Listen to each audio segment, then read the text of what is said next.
Vamos então para o segundo bloco, e a pergunta que eu vou ter que responder para mim mesmo, e aí o Thales vai me ajudar, é o que une a opinião de lulistas e bolsonaristas? Pois bem, hoje saiu uma pesquisa nacional da Quest, que é um instituto de pesquisa aí que despontou principalmente na última eleição.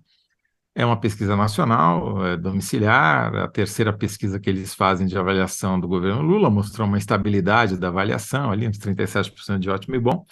Mas o que eu queria abordar aqui é justamente os pontos em comum e as divergências entre bolsonaristas e lulistas. Como eles perguntam em quem a pessoa votou no segundo turno, dá para a gente pegar todas as respostas do questionário da Quest e comparar as respostas dadas por quem votou no Lula e por quem votou no Bolsonaro. E a divergência entre os dois lados é enorme. É praticamente em quase tudo. Se você pega a avaliação do governo, a avaliação que os bolsonaristas fazem é muito mais crítica, obviamente, do que a que os lulistas fazem. Então, para quem votou no Lula, 89% dizem que ele está fazendo um governo melhor do que o Bolsonaro fez. Já entre quem votou no Bolsonaro, 71% dizem o oposto, que está fazendo um governo pior. Se você vai até para coisas tipo a direção para que a economia está indo, né? Os bolsonaristas dizem que 44% dizem que está indo na direção errada, já os lulistas dizem que 53% dizem que está indo na direção certa. Isso foi uma coisa que mudou, inclusive, né? Só 29% de quem votou no Lula dizia em abril que a economia estava indo na direção certa, e agora foi para 53%, o que mostra que essas políticas aí de facilitar o crédito para carro, aprovação de medidas no Congresso, começa a surtir, talvez, quem sabe, alguma mudança na percepção das pessoas. Se você pergunta qual a expectativa dos bolsonaristas e lulistas em relação à economia, 83% dos que votaram no Lula dizem que vai melhorar. Já os bolsonaristas, 48% dizem que vai piorar, a maior parte. O desemprego também, é diferente a avaliação. Até sobre coisas objetivas, né?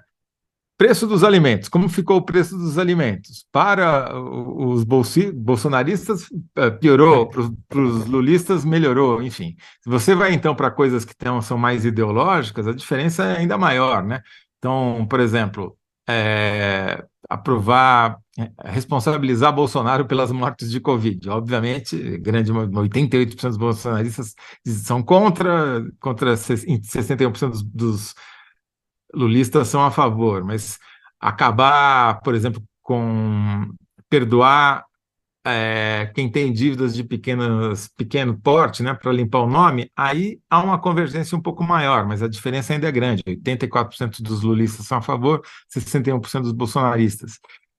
Enfim, em quase tudo eles divergem, mas tem um ponto que há uma convergência bastante clara entre bolsonaristas e lulistas, que é a relação do executivo com o Congresso.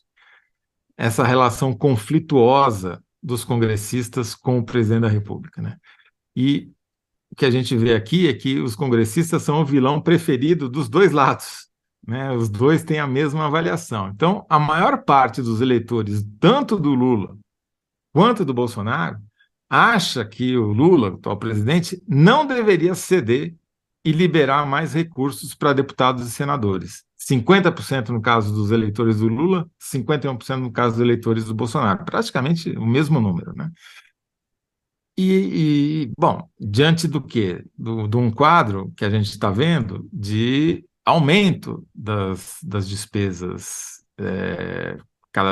durante o governo Bolsonaro, por conta do orçamento secreto, por conta da aprovação das emendas impositivas, em que o executivo é obrigado a executar aquilo que o Congresso aprova, né, orçamento como emendas parlamentares, você teve um aumento muito grande da quantidade dos valores das emendas parlamentares que foram executados. Então, nesse ano, o governo Lula já acumula aí 6,5 bilhões de autorizações de execução de emendas dos parlamentares. É muito dinheiro, mas é muito menos do que o Bolsonaro teve que executar durante o governo dele. Estava vendo aqui, pegar o dado, o empenhado, que é aquele dinheiro que é reservado, né? Já o Bolsonaro, em 2022, por exemplo, executou 25 bilhões e meio, de empenhou de emendas parlamentares. Em 2020, 35 bilhões e 400. Quer dizer, os volumes aumentaram muito. Então, talvez isso explique por que haja essa confluência de opiniões entre bolsonaristas e lulistas com relação ao papel do Congresso como vilão, né? E tem uma segunda pergunta que é sobre o Congresso, a relação do Congresso com o Executivo, em que os eleitores do Lula e do Bolsonaro também concordam. Eles acham, os dois lados acham que o Lula está tendo mais dificuldade para lidar com o Congresso do que o Bolsonaro teve. 52% dos eleitores do Lula acham que ele está tendo mais dificuldade que o Bolsonaro e 55% dos eleitores do Bolsonaro. Quer dizer, a percepção sobre o Congresso é a única coisa que une, de fato, lulistas e Eu bolsonaristas. diria até que é uma percepção mais ou menos correta, né? Quer dizer, Sim, o que que ocorre? O Lula recebeu um Congresso mais difícil, o Bolsonaro entregou o Congresso, ao Congresso, né? O Lula recebeu um Congresso mais difícil, que vai ser mais difícil para ele domar esse Congresso. Então, eu acho que é uma percepção correta, né? Isso daí. A outra coisa é sobre o gasto, se cede mais ou cede menos. Os dois lados viram que quanto mais cede, mais o Congresso quer. Tem que dar uma. Então, eles acham, os dois lados estão exaustos. Assim. É, será que só ceder resolve? Não é hora de o Congresso ceder e dar o troco? sim. Exatamente, é bem por aí mesmo, Thales. É curioso, porque esse ponto de vista comum se dá, como você disse, com base na realidade, né? De fato, você tem um crescimento das despesas com emendas parlamentares, você tem muito mais dificuldade. Imagina se em governos anteriores do próprio Lula ele teria o vexame quase que passou de não aprovar a medida provisória que criou os ministérios, lá os 31 novos ministérios, mais os 6 cargos com status de ministro. Só foi aprovado a 1/10 hora depois de liberar 1 bilhão e 700 milhões de reais de emenda no dia anterior, né? Realmente é uma mudança que houve aí. Por isso que se fala em semipresidencialismo, ou semiparlamentarismo, ou presidencialismo de pé quebrado, né? De fato, eu acho que as pessoas estão reagindo a isso. E, para comprovar um pouco essa imagem danificada do Congresso, que, aliás, aparece até nos nossos comentários quando eles falam sobre a CPMI, né, do 8 de janeiro, hoje tem a notícia que a agência pública traz de que a ex-esposa, ex-mulher do presidente da Câmara, Arthur Lira, deu uma entrevista para a agência pública acusando o Arthur Lira de tê-la estuprado depois que eles já estavam separados lá em 2006, 2007, né?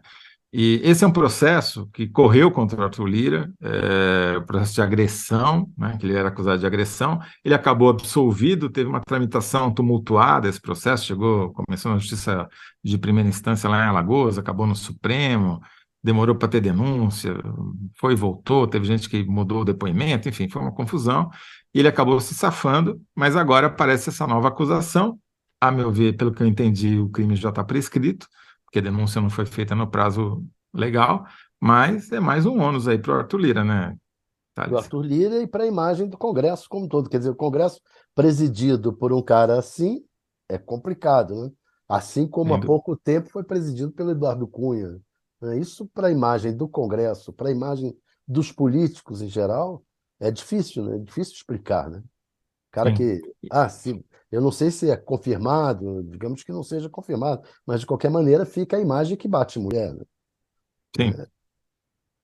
E estupra, né? É pior ainda, né? Estupro. É aquele machismo que acha que a mulher é propriedade, né? É. E, bom, a tua enquete ficou assim, a pergunta: o que os governistas farão para se recuperar do fiasco da CPI do 8 de janeiro? Quem respondeu melhor? A sua resposta ficou: governistas vão investigar terrorista condenado por crime comum e o público, preferencialmente, fazer a lição de casa e não chegar na CPMI de Eu boca estou aberta, gostando né? muito dessa. Você vai votar na oposição, né?